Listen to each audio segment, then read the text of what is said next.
factors of production. Labor is one of the factors of production along with land, capital and enterprise, and labor market is the market where workers compete for jobs and employees compete for workers. In the neoclassical framework, it is assumed that capital and labor are directly and smoothly substitutable for one another.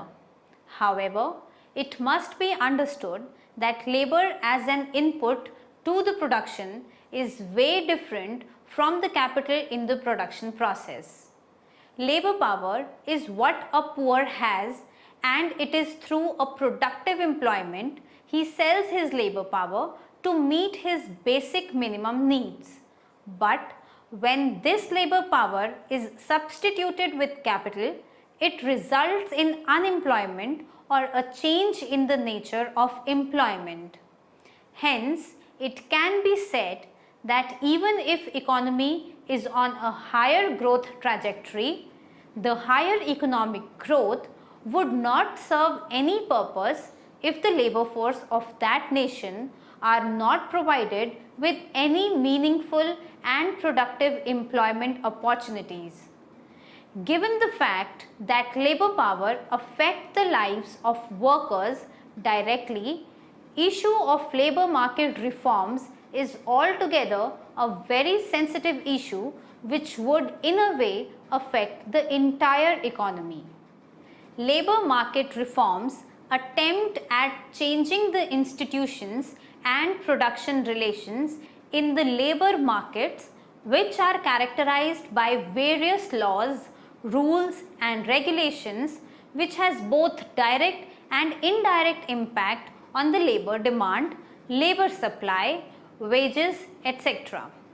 These laws and regulations are basically meant for protection of labor rights and his social security, and also to prevent the exploitation of labor at the hands of the employers. In the recent years, the issue of labor market reforms has taken a center stage of policy debate in India, with arguments pouring in from both the quarters.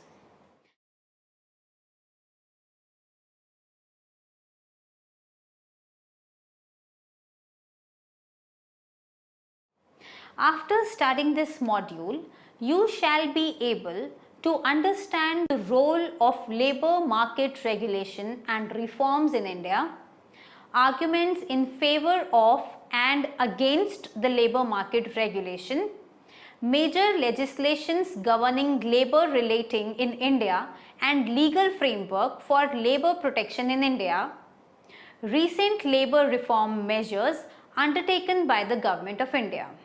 The arguments against the labor market regulation. In the contemporary economic policy debates concerning labor market reforms are directed against the labor market regulations so as to have a labor market flexibility, which in turn is prescribed as the key to enhance productivity of the labor force, to make the economy more competitive, and also to accelerate the employment generation, which in together will step up the economic growth. At the core of this argument lies the Washington Consensus developed in 1980, which provided the economic critique of labor law against the regulation and saw state interference as the source of distortions and inefficiencies in the operation of markets.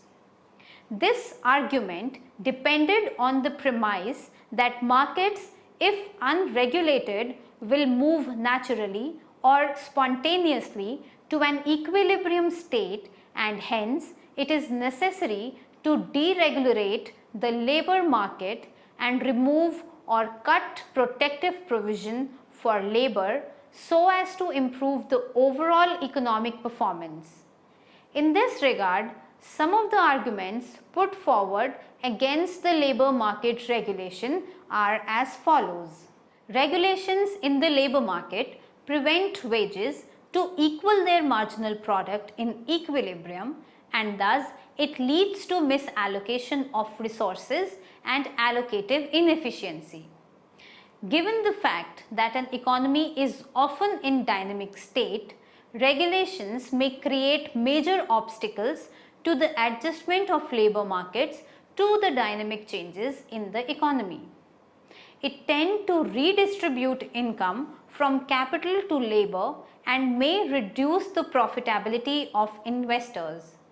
Consequently, this may discourage the investment and hence dampen the prospect of economic growth.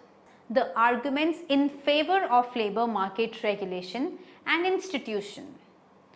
On the other hand, those in favor of labor market regulation argue that interventions in the labor market play an important role in the protection of labor rights and welfare, particularly in the adverse market conditions. Some of the arguments put forward in this regard are as follows. Absence of regulation may lead to unfair outcome in the labor market, such as underpayment to the workers, hazardous working conditions, etc., because of the fact that there is huge asymmetries in economic powers of workers and employers. The enforcement of legally mandated labor standards through legislations force the employers to shift attention from cost-cutting issues to the productivity enhancement measures through training and technical innovation.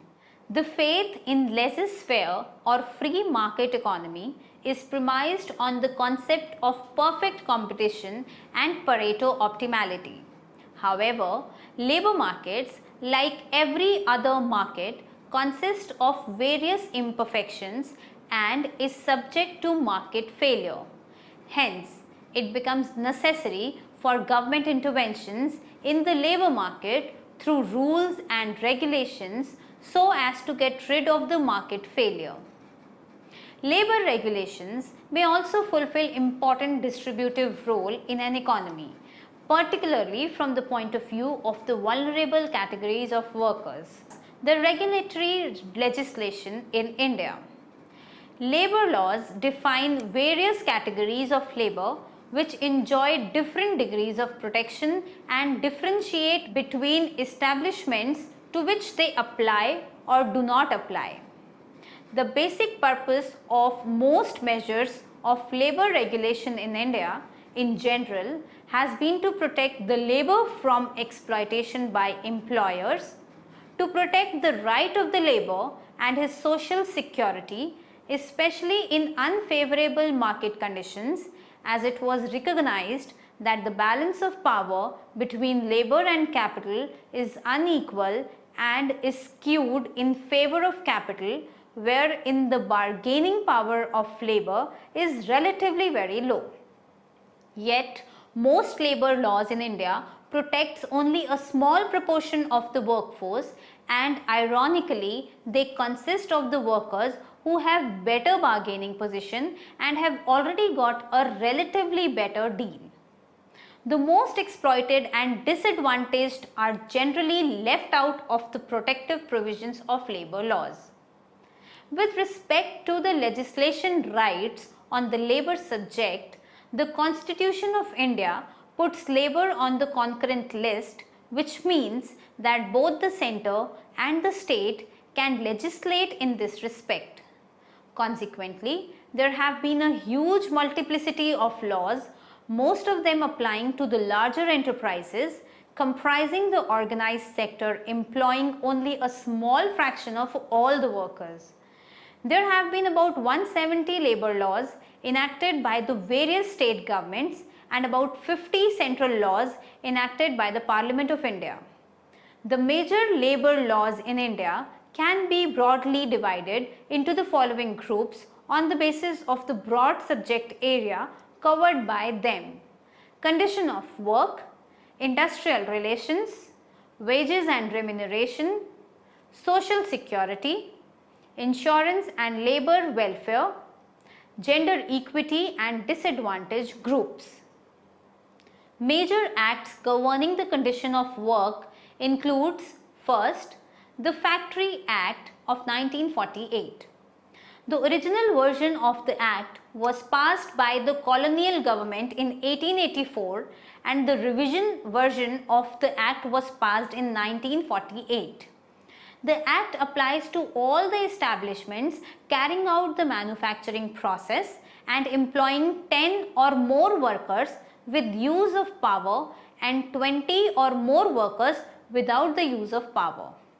It attempts to deal with the issues relating to health, safety and welfare of the workers and stipulates the standards on various aspects like working space, sanitation, drinking water, toilets and recess during the work, etc.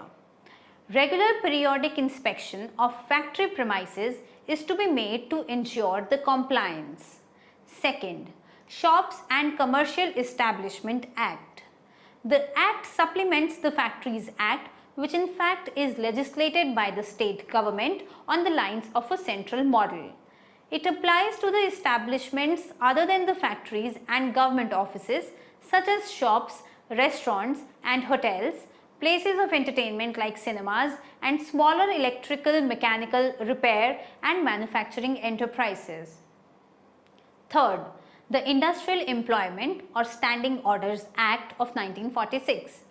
It is applicable to the industrial units with 100 or more workers excluding the management which are required to frame standing orders, that is, a statement defining the conditions of employment in an establishment like shift working, attendance, work time, termination of employment, suspension and dismissal for misconduct and grievance redress procedure, etc. It aimed at ensuring orderly conduct of business at workplace and protecting the workers against the exploitation and unfair treatment by the employers. The principal laws relating to wages and remunerations are: first, the Payment of Wages Act of 1937. It is a central act, but the responsibility of its enforcement lies on the states. The act specifies the standard wage period, payment day, mode of payment, inspection, and prohibits the arbitrary and unfair deductions from wages. Second, the Minimum Wages Act of 1948. Given the fact that a large part of Indian workers were in the unorganized sector with almost no bargaining power, the workers are likely to be exploited by the employers and paid below subsistence wages, and hence the act was passed in 1948, soon after the independence. The Act provides for fixation and implementation of minimum wages with the enforcement responsibility vested in the states, and therefore we have vast differences in the minimum wages fixed in different states and for different activities and occupations. Third, Payment of Bonus Act of 1965. It provides for compulsory payment of an annual bonus to the persons employed in certain establishment on the basis of profits or on the basis of production or productivity and for matter connected therewith. Fourth, Equal Remuneration Act of 1976. The Act provides for the payment of equal remuneration to men and women worker and for prevention of discrimination on the ground of sex against women in the matter of employment opportunities. Taken together, these wage-related laws are a league to contribute to the problem of rigidity in the Indian labour market. Major acts on social security and insurance are: first, the Workmen's Compensation Act of 1923. Enacted by the colonial government, it aimed at providing relief to the workers against the disability and death resulting from injury and accidents at work. It provides for compensation that for employers need to pay to the workers for the injury caused to them by accident at worksite or occupational diseases resulting in death or in total or partial disablement. Second, Employees State Insurance Act of 1948. The ESI Act is by far the most comprehensive social security legislation covering the risk of sickness, maternity, employment related injuries and disabilities. It extends to all factories under the Factories Act and other commercial establishments employing 20 or more person and to workers earning less than a certain salary limit within these. The employees' state insurance scheme is funded through an insurance mode and it requires the contributions from both the employers and the employees to be paid for insurance against sickness, maternity, funeral and disablement. Third, the Employee Provident Fund Act of 1952. The Act supplements the ESI as it provides for the old age benefits as well.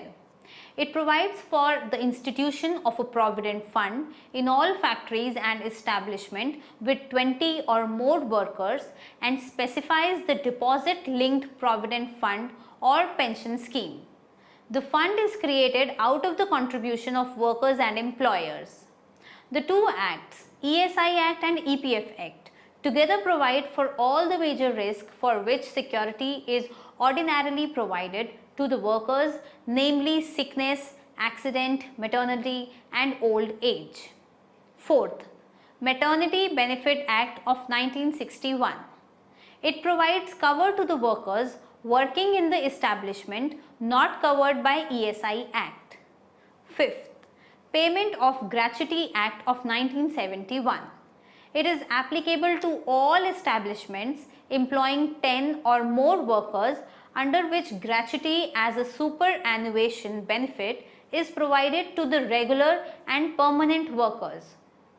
Overall, the Social Security legislations providing cover against contingencies are generally applicable to establishments employing 10 or more workers, and the self-employed and employees of the small establishments are left out of the Social Security cover provided by the above legislations.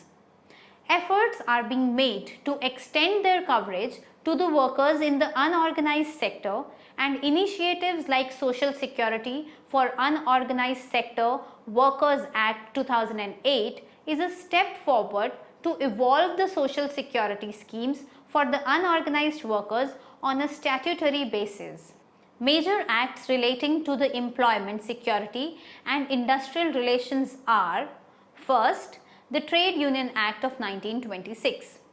It specifies the conditions that trade union needs to satisfy so as to have the recognition under the Act, and it also confers the legal status to trade unions with the right to raise the demands on behalf of the workers and lead them to take the industrial action. Second, Industrial Disputes Act of 1947. It provides for institutions and procedures for adjudication of industrial disputes. The specific provision that have been under intense debate and discussion, and which also divide establishments into segments in terms of the application of different conditions for action, relate to employment security or employment protection. An establishment has to fulfill certain conditions before it can lay off or retrench the workers or close down the enterprise. While it is often said that the restrictive provisions of ID Act makes it difficult for employers to adjust their workforce through layoff and retrenchment or by closing down enterprises, the provisions of the Act in the essence were motivated by the government's concern about unemployment. Third, the Contract Labour Regulation and Abolition Act of 1970. The main objective of the Act is the gradual abolition of the casual labour hiring, prohibiting the use of contract labour in core activities of an enterprise carried out on a perennial basis and regulating the working condition of the casual labour. The preceding description of a few important labour laws which coexist with a large number of several other laws relating specifically to different aspects of employment and different segments of workforce suggests that India has a comprehensive regulatory framework covering all the aspects and all the sections of the workers. As a result, a view has emerged that the Indian labour market is highly overregulated, stifling the industrial growth and restricting the growth of employment. The reality, however, turns out to be different, if not the opposite, if we look at the coverage and effectiveness of the laws. For example, most of the labour laws are applicable to a very small proportion of the workforce who are mainly working in the organized sector, and more than 90% of the workforce engaged in the informal employment are hardly affected by these legislations. The recent labour reform measures. The multiplicity of labour laws and difficulty in their implementation and compliance has always been cited as an impediment to industrial development in India.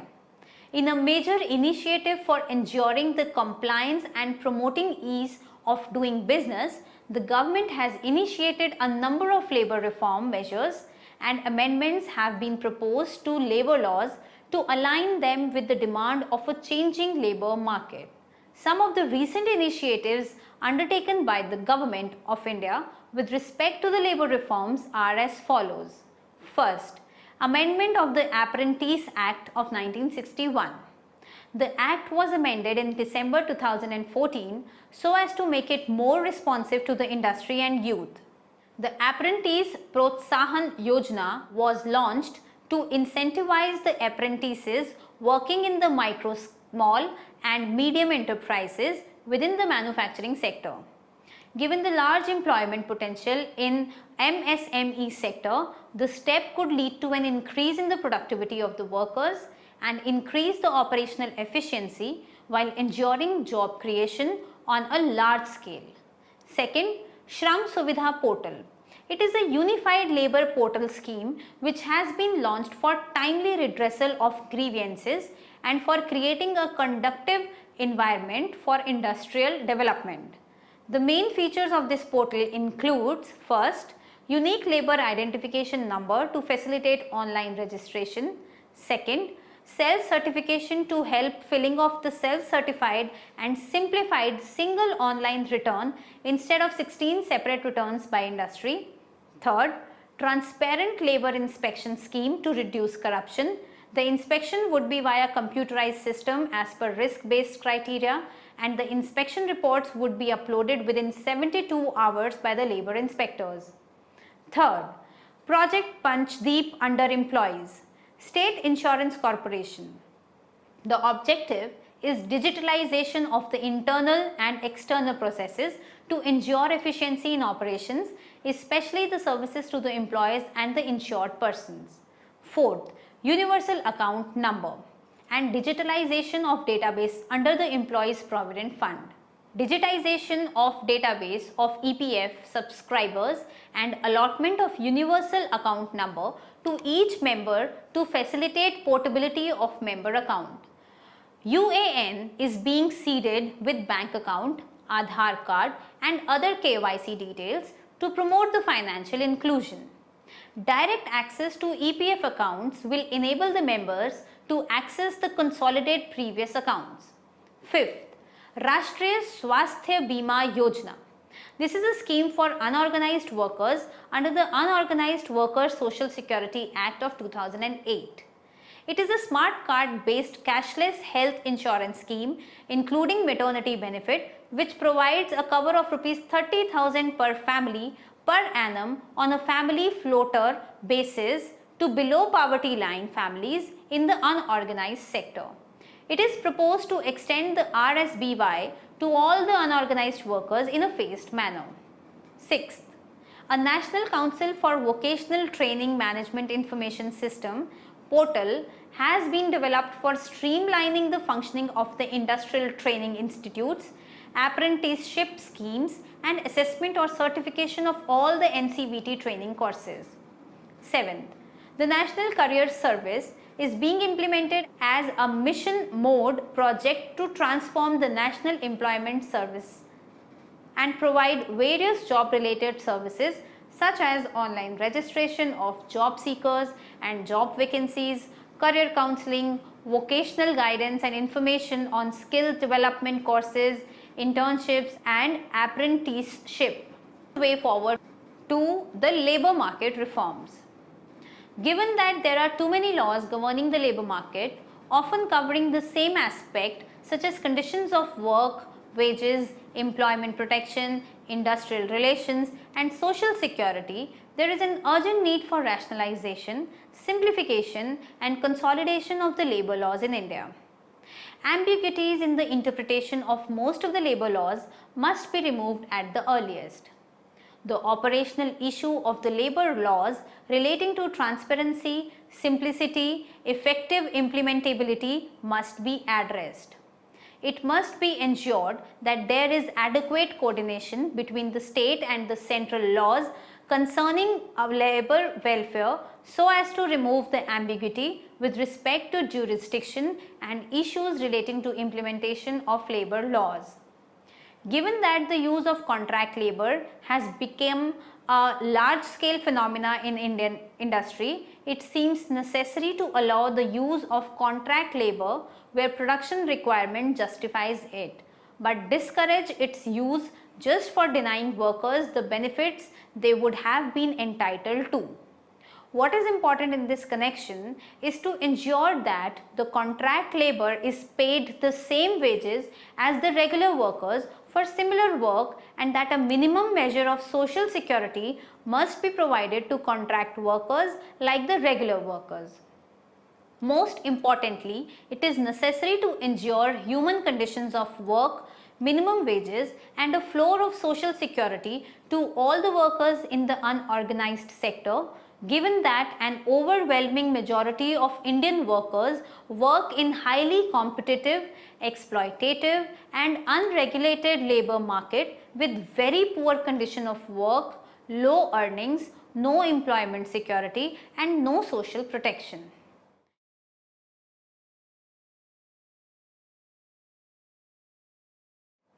Let us now summarize what we have discussed in this module.